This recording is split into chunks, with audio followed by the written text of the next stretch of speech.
মাঠে বলবেন যে দুনিয়ার থেকে যখন বিদায় নিতেছিলেন, হায় হায়, মালাকুল মউত যখন অনুমতি চাইতেছিলেন বুকে হাত রাখবো কি রাখবো না, তো বলছে অনুমতি দিব, আইনা আখি জিবরিল, আমার ভাই জিবরিল কোথায়? তো বলছে দেখা আসছি ফি সামাইল উলা, প্রথম আকাশে। একটু পরে উনি সালাম দিয়া ঢুকছেন, ওনার চোখে পানি ছিল।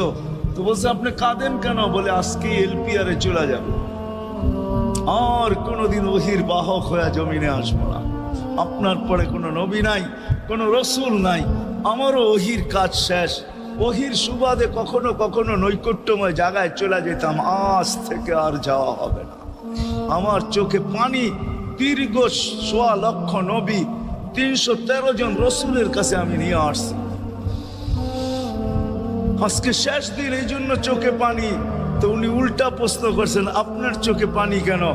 জিবরিল মালাকুল মউত দাঁড়ায় আছে, অনুমতি চাইতেছে বুকে হাত দেওয়ার জন্য। এখনো এক প্রশ্ন বাকি। বলছে সেটা কি? বলে ফামান লিবাদিলি উম্মতি। অথচ ৯ ঘরে চুলা জ্বালানোর মতো তেল ছিল।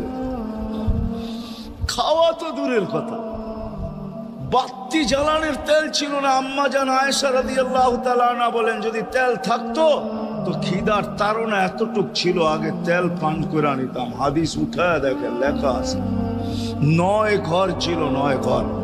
হাসান হোসাইন ক্ষুধার্ত ছিল, আলী ফাতেমা ক্ষুধার্ত। কারো জন্য কোনো চিন্তা নাই যে আমার পরে আমার ৯ ফ্যামিলির কি হবে, হাসানের কি হবে, হোসাইনের কি হবে, আলীর কি হবে, ফাতেমার কি হবে।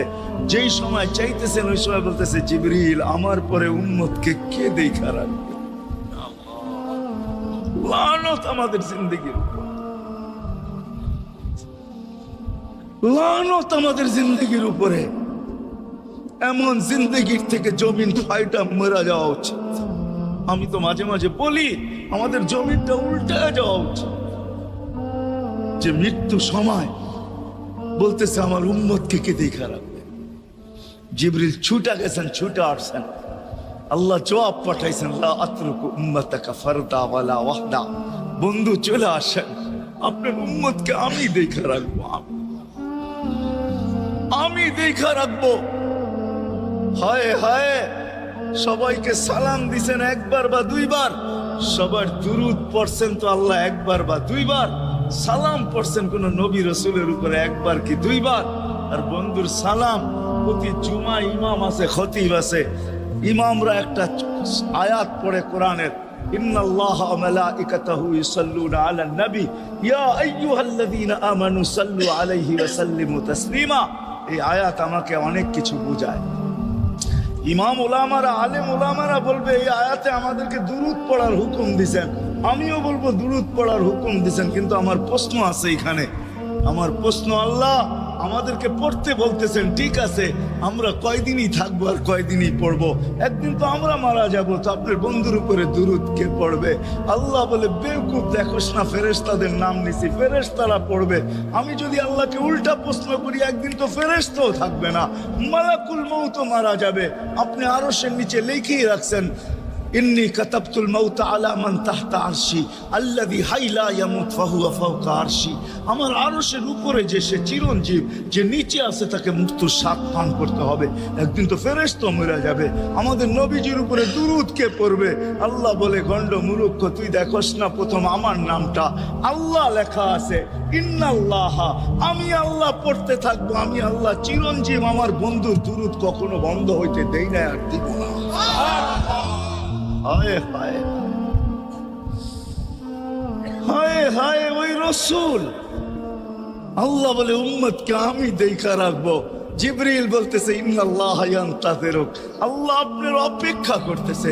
উর্দু জগতে খুশির বন্যা বইতেছে। কেন? সব নাচতেছে উর্দু জগতে, এমনকি আরশ পর্যন্ত ঝুমতেছে। হাবিব ইউসিলুল হাবিব, আজকে বন্ধু বন্ধুর কাছে চিরদিনের জন্য চলে আসবে। খুশির বন্যা চলতেছে, অনুমতি দেন না। আল্লাহ উম্মতকে দেখা রাখবে, যে মরার সময় চোখে পানি তো আমাদের জন্য পানি। চলেন শেষটা শুনায়া দিয়া শেষ করতেছি। লম্বা হাদিস, আমি শর্ট করতেছি। তাহকিক উলামা ইকরাম করে নিয়ে আমি শুনায়া দিয়া যেতেছি আপনাদেরকে। নফকা দুইটা হবে, প্রথমটাকে বলে কিয়ামতের জন্য দুইবার সিংহায় ফু হবে, একবার ধ্বংসের জন্য, দ্বিতীয়টা হবে নফখাতুন নুশুর বলে এটাকে, দ্বিতীয়টা আমাদেরকে কবর থেকে উঠানোর জন্য হবে। কিন্তু সব মারা যাবে, আল্লাহ চারজনকে পয়দা করবেন কুদরত দিয়া, জিবরিল, মিকাইল, ইসরাফিল, মালাকুল মউত, চারজনকে পয়দা করবেন। জিবরিল আলাইহিস সালাম কাঁদতে থাকবে, তিনজন জিজ্ঞাসা করবে কাঁদো কেন? এখনই ইসরাফিলকে সিংহায় ফু দেওয়ার হুকুম হবে নফকাতুন নুশুরের জন্য, আমাকে হুকুম হবে বন্ধুকে নিয়ে আসো মাকামে মাহমুদে, আমি মৃত্যুর পরেই ভুলে গেছি ওনার কবর কোথায়। তিনজন বলবে জমিনকে জিজ্ঞাসা করো, তো জমিনকে জিজ্ঞাসা করবে, জমিন বলবে কাদ দাক্কানি আল্লাহু দাক্কা ফানাসিতু, প্রথম সিংহায় ফুতে আল্লাহ এরকম ছানছেন, আমিও ভুলে গেছি রাখছি কোথায়। অনেক সময় হয় জিনিস যাবে খুঁজতেছে সারা ঘরে, ঠিক না? হয় না? হ্যাঁ, জিনিস জ্যাবের ভিতরে, পকেটের ভিতরে, কিন্তু খুঁজতেছে সারা ঘরে খুঁজতেছে। পরে পকেটে হাত দিয়া যখন দেখে পাইছে, তো জিহ্বায় কামড় দিয়ে আসতে বেড়ে যায়, কেননা গর্ত গরম করে ফেলছিল। এখন ঘরালারা পাইলে উল্টা এর উপরে গরম হবে, ঠিক না? রাখছো পকেটে, খোঁজো আমাদের কাছে, ঠিক না? আর কাম পাও না, ঠিক না? এখন এর উপরে চড়াই হবে। জমিন বলে আমিও ভুলে গেছি, ওই দিন আল্লাহ রসুলের কবর থেকে নূর বাহির হবে, নূর নূর নূর, হাত্তা ইয়াসাদ আরশার রহমান, আল্লাহর আরশ পর্যন্ত পৌঁছবে, হুকুম হবে নিয়ে আসো। আসবে জিবরিল আলাইহিস সালাম, মারবে পর, চিনা মারবে পর, আর বলবে কুম ইয়া হাবিবার রহমান, আল্লাহর বন্ধু ওঠেন, ও মাধবদীর মানুষ, আপনার আমার হাবিব, আপনার আমার রসুল, যার আদর্শ আমাদের কদমে কদমে প্রয়োজন নিজের এই জীবনটাকে গ্রহণযোগ্যতা পর্যন্ত পৌঁছানোর জন্য, উনি কবর থেকে উঠবে, ওয়াহুয়া ইয়াবকি ওয়া ইয়াকুল, কাঁদতে কাঁদতে উঠবেন আর বলতে বলতে উঠবেন, জিবরিল আইনা উম্মতি, আমার উম্মত কোথায়? হায় হায় হায়। আসেন আজকে এই সিরত কনফারেন্স থেকে আমি তো আপনাদেরকে বুঝাইতেছি, আমার মন চায় জিনদেরকেও বুঝাই, ওদেরকে পাইলে ওদেরকে পায়ে ধরা বুঝাইতে। জিন ইনসানকে বলতেছি, আসেন আজকে এই মজমার থেকে নবীর আদর্শ শিখেন। নবী আল্লাহ পাওয়া শুধু নবীর আদর্শের ভিতরে, এই জন্য আল্লাহ বলছে লাকাদ কানা লাকুম ফি রাসূলিল্লাহি উসওয়াতুন হাসানা লিমান কানা ইয়ারজুল্লাহ, যে আল্লাহ পাইতে চায়। বল আগের আয়াত কি? বল ইয়াউমিল আখিরা, আর যে আখিরাত পাইতে চায়, আখিরাতের বাদশাহী যে চায়, যে আল্লাহকে পাইতে চায়, আখিরাতের বাদশাহী পাইতে চায়। দুনিয়া 60-70 বছরে এখানে পাইলো যেমন, না পাইলো তেমনই। যে পাইছে তার জন্য সূর্যের গতি যতটুকু, ঋতু তার জন্য যেমন, ঘড়ির কাঁটা তার জন্য যেমন, যে পায় না তার জন্য সমান। এখানের জীবন কেটে যাবে। বিদায় আসেন আজকে এই মজলিস থেকে প্রতিজ্ঞাবদ্ধ হই যে নবীর আদর্শের উপরে আল্লাহর রাসূল সুযোগ দিয়েছেন আমাদেরকে। আমি শেষ কথা বলতেছি, আগে এখন তো ব্রিজ আর ব্রিজ, ফ্লাইওভার আর ফ্লাইওভার, ঠিক না? হয়তো 2-1 বছর পরে আমরা এটাও দেখব যে মাধবদীর ওই মাথার থেকে নিয়ে একবারে কোথায় পাঁচদোনা পর্যন্ত ফ্লাইওভার চলে গেছে, ঠিক না? গাড়ি উঠবে এখান দিয়ে ওইখানে যে নেমা যাবে, কোনো জ্যাম না জট, ঠিক না? হ্যাঁ, কিন্তু একদিন ছিল শাখো, ছিল আমাদের দেশে শাখো, চিনেন? বাঁশের শাখো ছিল। আল্লাহর রাসূল বুঝাইতে চাইতেছে একটা সময় আসবে আমার উম্মত, বাঁশের শাখো, কেউ যদি বাঁশের শাখো থেকে স্লিপ খায় বা গাছে উঠা যদি গাছের থেকে পড়ে যেতে চায়, তো ডাল ধরা যেরকম লটকায়া থাকে, শাখর থেকে পড়তে যায় শাখর উপরের বাঁশ ধরা যেরকম লটকায়া থাকে। আল্লাহর রাসূল আমাদেরকে সুযোগ দিছেন, একটা সময় আসবে উম্মত আমার একটা সুন্নত ধরেও যদি মউত পর্যন্ত লটকায়া থাকতে পারো, তাইলে তোমাকে 100 শহীদের সওয়াব দেওয়া হবে। মান তামাসসাকা বিসুন্নতি, মান তামাসসাকা বিসুন্নতি ইনদা ফাসাদি উম্মতি।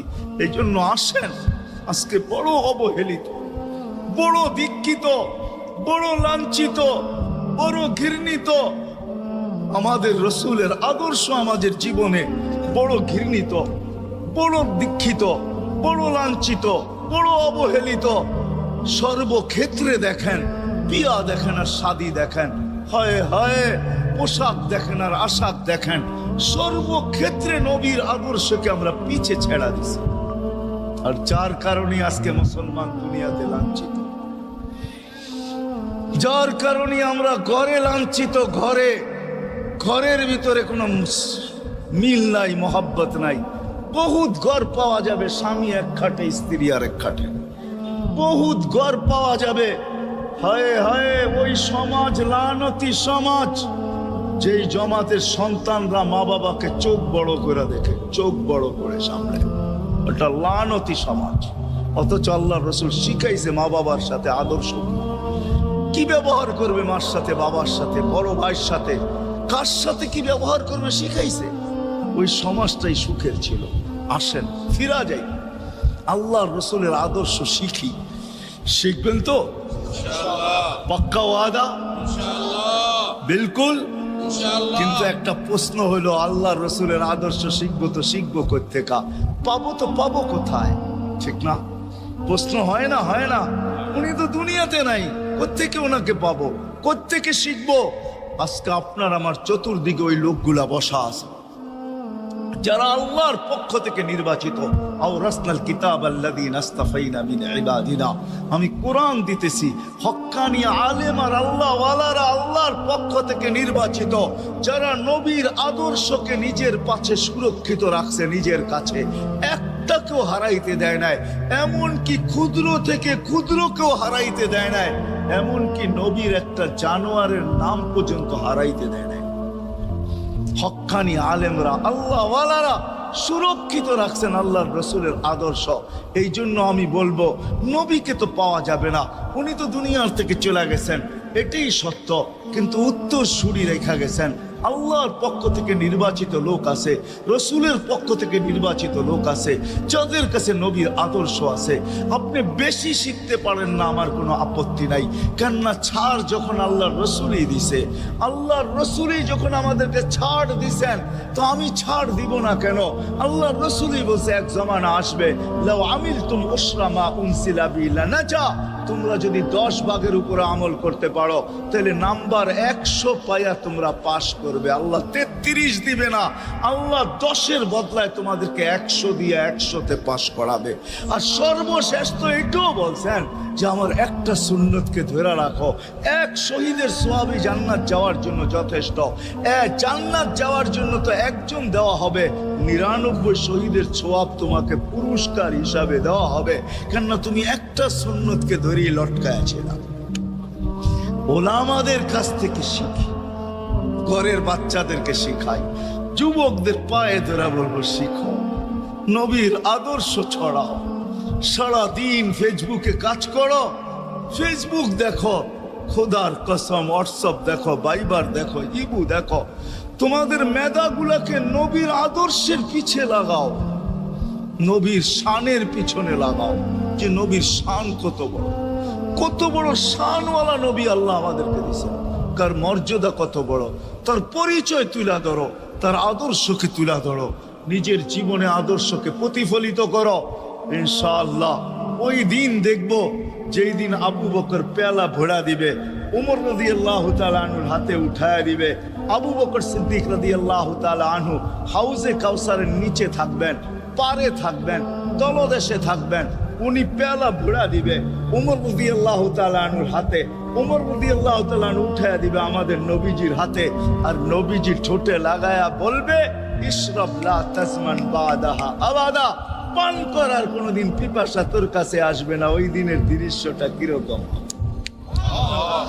নবীজি ঠোঁটে লাগায়া পান করায় দিবে, যুবককে আলাদাভাবে দিবে, বুড়াকে আলাদাভাবে দিবে, নারীকে আলাদাভাবে, পুরুষকে আলাদাভাবে, আল্লাহর রসুল পান করায় দিবে। ওই দিন কেমন হবে ওই দৃশ্য? যেই পানি পান করার পর আর জীবনে কোনোদিন পিপাসা আসবে না। কেমন হবে ওই দৃশ্য? এই জন্য আসেন আজকে এই সিরত মাহফিল থেকে সিরত। ভিডিওটা দেখার জন্য ধন্যবাদ। লাইক, কমেন্ট, শেয়ার, সাবস্ক্রাইব করবেন।